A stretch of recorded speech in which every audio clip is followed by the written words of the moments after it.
Larian devs have new opinions on randomized loot. Bobby Kottick basically admits to scamming Microsoft? What? Can good old games take on Steam? New leadership interview shows some insight into that. Is Bethesda future completely doomed? These and more news today on Notidle News. Come on! Oh, alright, we got this one from PC Gamer. Let's go into it.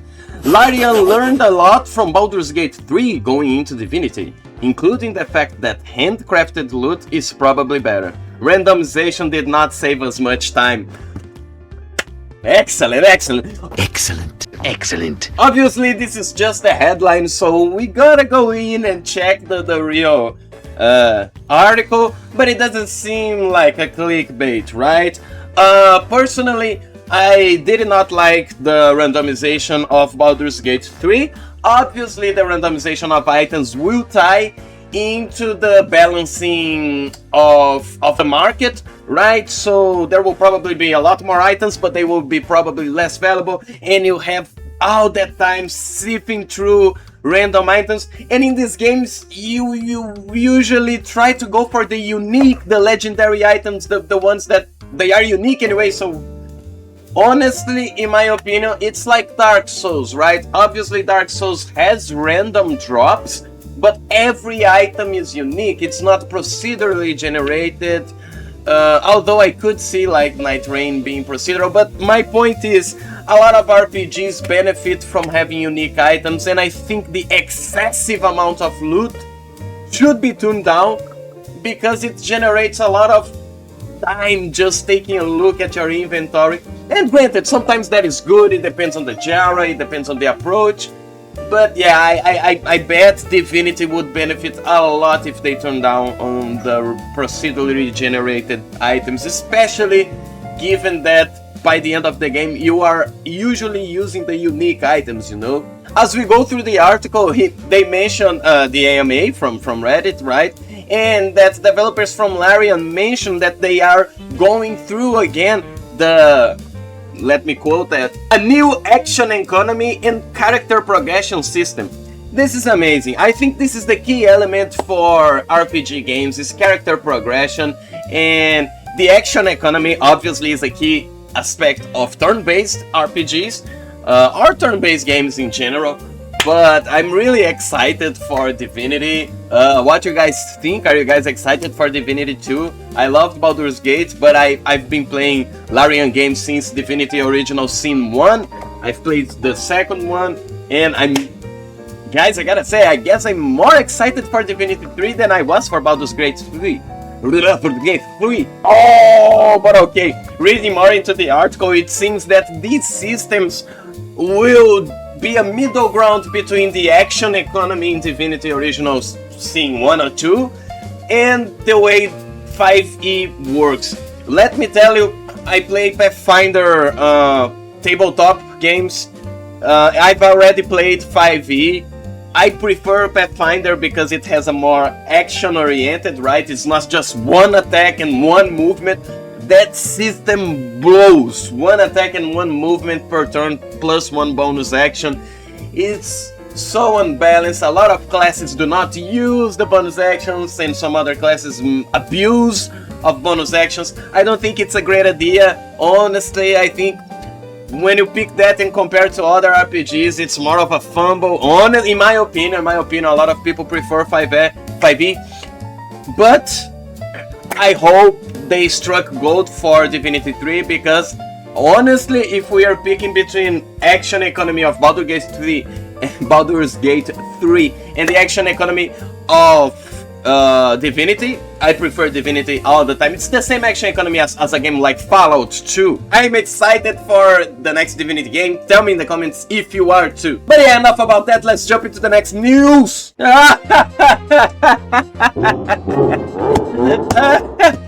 Bobby Kottick claims Activision, Call of Duty, and consoles are doing so poorly, it proves he was right to sell Activision Blizzard to Microsoft for $69 billion. Amazing, my dudes, amazing. He's basically saying, I scammed the suckers. Dude, why people hire this guy if he is basically saying he managed to scam his buyers, because this is what he's saying. He was right to sell Activision, meaning he sold high. This is executive talk. I'm not even going to go deep. Okay, the title might be a clickbait. Let's dive into the article. This one is by IGN. Oh, investors are suing him, claiming he rigged the sale to keep his job and 400 million in change of control benefits. Obviously. Guys, the dude is a machine of making money. He is not a machine of doing the ethical choices. What did you guys expect? Oh my god, this life writes itself, dude. You don't need a parody of life. They have accused Kottick of rushing into the Microsoft merger and contend the 95 per share takeover price was too low from the outset. Oh, okay. So now his statement even makes more sense, but it still means that he was sure that he sold high. Oh, wait. He made this claim in the lawsuit, but they didn't even brought the proof of those claims. But anyway, regardless, it is obvious that Activision and Call of Duty are going to fall, but this is exactly because of Kottick's and other executives' idea on the... It's not only Kottick's, right? Every executive likes the approach of a live service. Oh, every executive, I mean, every big dog executive that we saw in the AAA gaming industry prove to be money hungry, chasing live service trends. They try to turn every big franchise, every big game, every successful story into live service games where they could monetize to the maximum that they knew how to monetize, with battle passes, DLC, microtransactions, selling skins, selling server, selling everything that they could, or renting a lot of the times, shutting down the game without no notice when they promised to be a live service up forever, and then releasing a second game. So the industry was doing these practices, chasing the money, and at least me, since 2014, have been calling out, saying that this was unsustainable. It actually took too long for the industry to find out, and I believe it took this long because as more and more new users, new players, new gamers, people who didn't buy games before and starting buying games now, enter the gaming industry market, they get more money, and this inflated the idea that what they were doing was sustainable. But as we reach a plateau behavior of new players, it is stagnating a little bit, we start to see the cracks on this model. And it's not even like, oh, they cannot do it forever. They could, but they cannot grow forever, right? And Bobby Kottick did what many of these executives do or are trying to do, which is to jump ship while there is still time, so they can make the maximum amount of profits that they made in their lives. And this is what he did, and this is what he's claiming in this lawsuit. He's claiming that the investors should be grateful that he jumped off the ship and brought all of them into his little $69 billion boat. Yeah, but this is my take, guys. What do you guys think? Do you think this shows clearly that Kottick swindled Microsoft with this deal? Tell me in the comments what are your thoughts. Honestly, I think Bobby Kottick made the future of Call of Duty be so uncertain because of the approach to monetization and predatory monetization and tactics. But regardless, let's jump into the next news segment. Well, look at this news, and we already got other news about them, but let's start with this one. 14 years after Witcher 2, which is an amazing game, guys, I totally recommend Witcher 2. Publisher Bandai Namco sued CD Projekt Red for cutting DRM. So 14 years ago, Bandai sued CD Projekt for cutting DRM off their games. Ex-studio head and new GOG owner, Good Old Games, for those who don't know, amazing gaming platform where you can actually own your games I think, on contrary to Steam, where you just license your games, doubles down. Ex-studio head and new GOG owner doubles down on anti-DRM stance. Most corporate people, they make plain stupid decisions. And we just talked about Bobby Kottick and the investors and the approach to predatory monetization and short-term vision. Yeah, this is what the investors are pissed about, right? Call of Duty could have made money for them for years to come, but yeah. They approach the golden goose, you know the golden goose story? Just butcher it, and you don't find golden eggs inside. Yeah, you pay full price, but your rights are more as somebody who rents the game. This is a quote from him. This is exactly the problem of a lot. It's not even only games. A lot of things in our society today are rental only. And this sucks. I mean, if you can buy and you have the option to rent, okay, you have two options, but most things are going into the rental only option. GOG Games is under a newish ownership. A CD Projekt Red co-founder Michael Kaczynski has bought back the digital PC game store from his old company. These are nice stories. And listen guys, as I mentioned before, GOG Games makes it so you actually own the games. As far as I know, a lot of old games are better on GOG Games. I have purchased Vampire the Masquerade there. I have purchased Heroes of Might and Magic there, which is an amazing old game. I think I own Ghost Runner there. It's an actually amazing platform, anti-DRM stance. They have really good prices, regional pricing, and really, it's even better than Steam. Obviously, I think they should have a community forum base like Steam does, and also mod compatibility. So those are two things that Steam has that are heavy, and if they could do it in GOG, it would be amazing. I don't know how hard it is to keep that, but yeah. And these guys are really pro-consumer. I know being pro-consumer, it's good advertising for your company, so you have always watch out when companies are telling you that they are pro-consumer. But GOG Games has, again, time and again, proven to be really pro-consumers. And not consumer, I hate that word, scratch that. Let's say pro-customers. We are customers, we are not mindless consumers. The anti-DRM stance, this is a core value of GOG Games, and there is no signs that they might die in any visible future. These are words that we want to hear about the guys leading some future of the game company. I have their game right here, obviously launched horribly, but I'm having a great time playing Cyberpunk, excited for Cyberpunk 2. Let's see what they have for Witcher 4. I'm not really excited, I'm gonna be real. 3 Witcher games were enough for me, but they are cooking and I'm curious. I like Siri. Siri, Iris, Siri, her. Okay, I got another article here from Games Radar. Both articles are from Game Radar, but I saw Games Radar. Both articles are from Games Radar, but Steam is winning with its ease of use, but not on quality, says new GOG owner. Oh, we don't release hundreds of games daily. 95% of which are really not super high quality. Okay, I agree with him, but I gotta say, as a small-time developer, it is cool that we have Steam available with the high visibility it gives to games and how fast we can release games there. And I will say, it's not only ease of use, as I said, Steam has the workshop integration, it has a community where you can talk about the games, it has the robust review system. I mean, not robust actually. If GOG come up with a 5-star review system, or maybe... No, 5-star review system is actually already amazing, but maybe a yes, no, or maybe, you know, system.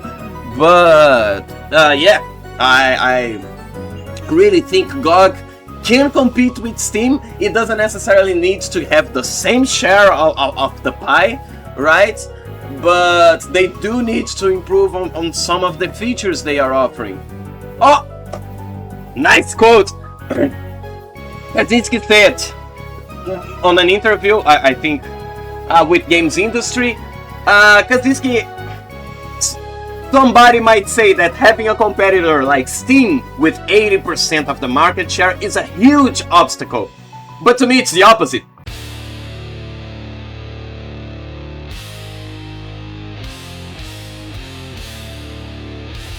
I see, oh, there is one big competitor. It will be difficult for them to defend the market because they already have 80%. Spot on, spot on. You have to go where Steam cannot go, cannot reach, and you grab them by the border. And if you already can have 20% of the market share, that is insane. So if Steam if Good Old Games wants to, you know, just have at least 20% of the market, do that. Invest in the community, invest in the workshop feature, integration with mods, just something like Steam does, and hammer on the aspect of we really own your games, and maybe you get even more than 20% of the market share. Yeah, basically he's saying that a war on one front is easier than a war on 5 fronts, and I guess he's right. They really have to focus on being better than Steam, and I know it's hard, but at the same time you can pinpoint to win their weaknesses, and you don't need to have the same strengths on everything, you know? Good reading. Oh, it seems Chris Avellone is criticizing Bethesda about Fallout, and it is saying that the company doesn't understand the roots of the game, right? Well, in the article we can clearly see that Chris Avellone is not in bad blood with Bethesda, but he's saying that they clearly don't get or don't care about the initial vision that they had for the Fallout series, and they say that is okay. And I think the same about this guy. I have played Fallout 1, Fallout 2, they are both amazing games, but honestly Fallout 3, 4, they are not bad. I understand the visual approach, the theme park idea, everything is colorful, the 50s themes that Bethesda adopted. Honestly, I like it, I'm not gonna lie, I like the way Bethesda approached it lightly. What I don't like is how the writing and your choices do not matter. I hate that Bethesda does that with every game. It feels hollow, right? That you can join the Stormcloaks, the Legion at any time. This is a very low and weak aspect of Bethesda approach into RPGs and games in general, but I don't think that the visual aspects of Fallout or the light-hearted theme around the whole universe, the 50s theme and atom punk design adoption, I don't think none of that is bad. I actually love it, and I think the games only need more choices and consequences, and their games need to be more like Fallout New Vegas. Simple as that. I mean, in the writing and the consequences and choices, obviously newer games and modern games have more interesting things to do, but, you know, tell me in the comments what you guys think about it. Do you think that the new Fallout doesn't live to the initial idea? Obviously it doesn't, but do you like it? Do you dislike it? Are you watching the Fallout show? I actually want to watch the Fallout show. I forgot about it, but it's good that I'm reading this because I want to watch it and tell my opinion. I actually watched a little bit of it, but I stopped at the middle, not because it was uninteresting, I just stopped. It happens sometimes. But yeah, let's jump into the next news.